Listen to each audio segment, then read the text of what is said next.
Paano bubugin yung net, be? Hindi, wala. Ha? Wala nga, umikot-ikot lang. Alam mo yung anong parang pag-ibig lang din. Hindi mo. Pati Yung- pinapaikot-ikot na. Yung pinapaikot-ikot ka lang.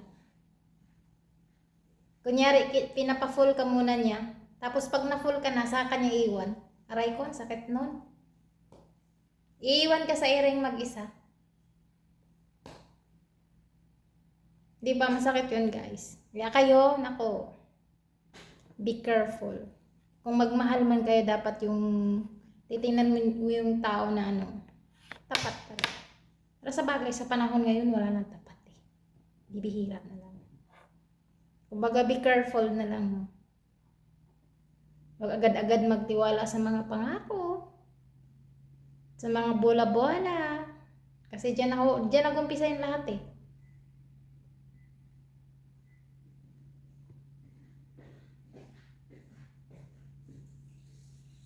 Pagtapos kang pasarapan, iiwan ka na lang sa ering mag-isa.